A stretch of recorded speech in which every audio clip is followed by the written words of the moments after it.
नमस्कार शेतकरी मित्रांनो, आपल्या कृषी यशस्वी या यूट्यूब चॅनलमध्ये तुमच्या सगळ्यांचं स्वागत आहे. मित्रांनो, आपल्याला माहितीच आहे की दिवाळी सुरू झालेली आहे आणि राज्यात खूप मोठी पूर परिस्थिती व अतिवृष्टी झाली होती. आणि या संदर्भात मित्रांनो, आतापर्यंत राज्य शासनाने 7,300 कोटी वितरित केलेले आहेत. आपल्याला माहिती मित्रांनो, आता जी मदत येते म्हणजे आता मदत मला पण मिळाली आणि सगळीकडे हळूहळू मदत मिळायला सुरू झाली मित्रांनो. ही मदत मित्रांनो 2 हेक्टर जी एनडीआरएफची मदत होती ती मदत होती. आणि काल दिनांक 20 तारखेला मित्रांनो राज्य शासनाने 648 कोटीचा एक जी आर काढला. आणि हा जी आर मित्रांनो ही जी मदत आहे ही 2 हेक्टरच्या मर्यादेतली मदत नसून ही 1 हेक्टर एक्स्ट्राचं जे अनुदान म्हणजे देणार आहे 1 हेक्टरचं त्याची ही मदत आहे मित्रांनो. आणि ही मदत टोटल जी मदत येणार मित्रांनो ही 3 हेक्टरपर्यंतच्या मर्यादेत येणार आहे. पण यामध्ये मित्रांनो जी मदत येते यामध्ये खूप शेतकरी असा प्रश्न करतायत की आम्हाला 8,500 रुपये प्रति हेक्टरी पैसे भेटत नाही. तर मी याआधी पण सांगितलं होतं मित्रांनो, आपला तलाठी किंवा जे मंडळ अधिकारी वगैरे आहेत, हे आपल्या जिल्ह्यात, आपल्या तालुक्यात, आपल्या महसूल मंडळात किती नुकसान झाले, याचे एक पर्सेंटेज ठरवत असतात.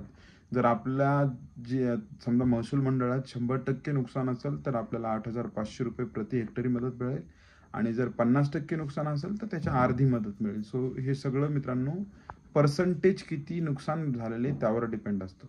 दुसरं महत्त्वाचं अपडेट द्यायचं होतं मित्रांनो भावांतर योजना. आपल्याला माहिती आहे सगळ्या शेतकऱ्यांचे जे सोयाबीन टिकलेले आहेत म्हणजे जे सोयाबीन आहेत ज्यांचं नुकसान होऊन थोडंफार काही जे सोयाबीन लावलेलं आहे ते सोयाबीन सध्या बाजारात 3800 ते 41-4200 रुपयाने विकते. आणि यामध्ये मित्रांनो जवळजवळ 1300 ते 1400 रुपयाचा नुकसान होत आहे शेतकऱ्यांना. म्हणजे हमी भाव योजना आहे 5,386 रुपयाची आणि आपल्याला भेटत आहेत बाजार समित्यामध्ये 3800 ते 4100 रुपये.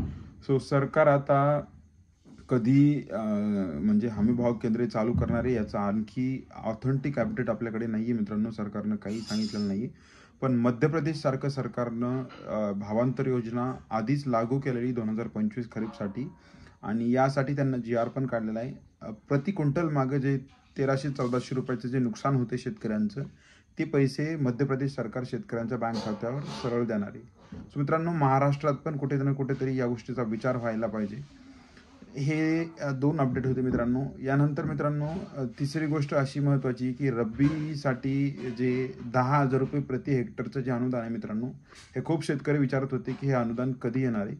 हे अनुदान मित्रांनो रब्बीसाठी जे 10,000 रुपये प्रति हेक्टर 3 हेक्टरच्या मर्यादेत जे अनुदान येणार आहे मित्रांनो, यासाठी राज्य सरकारने जो लागतो आवश्यक निधी लागतो हा निधी कुठेही अजून वितरित केलेला नाही आहे. त्यामुळे शेतकऱ्यांना असं वाटू नये की म्हणजे सरकार पैसे टाकतंय पण आलेच नाहीत. सरकारने याचा जी आरच काढलेला नाही अजून. ज्यावेळेस याचा जी आर निघेल त्यावेळेस अधिकृत याचे पैसे सुरू व्हायला चालू होतील मित्रांनो. एनडीआरएफचे 3 हेक्टरपर्यंतचे पैसे सध्या वाटप चालू येतं आणि रब्बी हंगामाचे जे 10,000 रुपये मित्रांनो त्यासाठी थोडा वेळ लागू शकतो. त्याचा मी आधी पण एक व्हिडिओ बनवला होता की त्याचं डेटा कलेक्शन चालू आहे. म्हणजे आपले जे फार्मर आय डी येतं ते फार्मर आय डी घेतात आणि ते त्यांच्या म्हणजे कृषी विभागामार्फत हे पैसे देण्यात येत आहेत.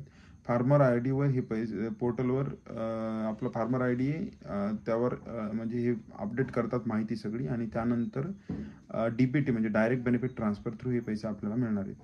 सो मित्रांनो ह्या 2-3 गोष्टीची तुम्हाला अपडेट द्यायची होती. आपला व्हिडिओ मित्रांनो तुम्हाला आवडला असेल तर तुम्ही या चॅनलला नक्की सबस्क्राईब करू शकता.